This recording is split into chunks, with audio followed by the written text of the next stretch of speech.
Today, our verse is Jeremiah chapter 20, verse 7. O Lord, you have deceived me, and I was deceived.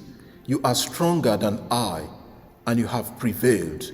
I have become a laughing stock all the day. Everyone mocks me.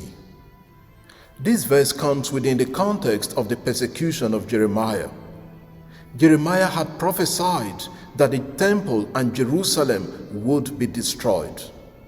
The temple officer and priest Pashur was unhappy with this prophecy. He beat Jeremiah and put him in the stocks of the upper Benjamin gate of the temple. When he released Jeremiah, the prophet reaffirmed his prophecy. He continued to speak about the same message. It was after this that Jeremiah made the famous statement in our verse. Some translations use the word seduce in the verse. The Hebrew verb in the text is patah, and in its PF form, it means to fool, deceive, seduce, or persuade.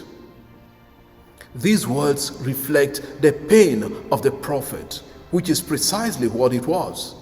When God called him, Jeremiah said he was a child and could not do such a mission. But God told him not to say he was a child and that he would be with him and tell him what to say. Jeremiah accepted the mission, knowing God was with him. Jeremiah chapter 1, 1-10. Probably if Jeremiah knew it was going to turn out negatively as he is now experiencing, maybe he would have turned it down at the time. Now it is as if God has abandoned Jeremiah. Hence he says to God, "You have fooled me. You have deceived me into accepting the mission. You seduced me into taking up the task." Sometimes we feel the same way as Jeremiah, that God has abandoned us or is far away from us when we need him most. Still, Jeremiah acknowledges that God is stronger. God had called him, commissioned him, and had the final say. God is indeed stronger and more powerful than Jeremiah. Jeremiah is concerned about what is going on around him, what the people are saying. He has become a laughing stock. People mock him because of his ordeals. He claims to be a prophet. Still, he suffers as if God is not with him anymore. When God called him, he only said he would be there for him and with him. And indeed, God was with him. Otherwise, they would have killed him.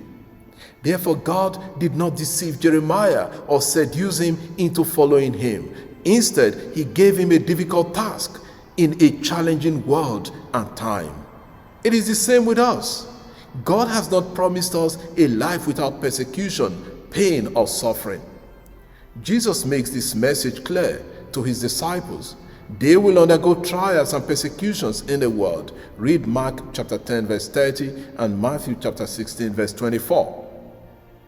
In all these, God will be with them. Jesus tells his disciples he will not abandon them as orphans in John chapter 14 verse 18. He will be with them till the end of time. John chapter 14 verse 16. Be consoled, my brother and sister, when you are undergoing pain, suffering, or difficulties, or when people mock or laugh at you. God is by your side. Otherwise, you won't be able to pull through. Lord, be our strength in challenging times. May we not give up, but always recognize that you are the more powerful, knowing the end from the beginning. Amen. God bless you. Enjoy the rest of the day.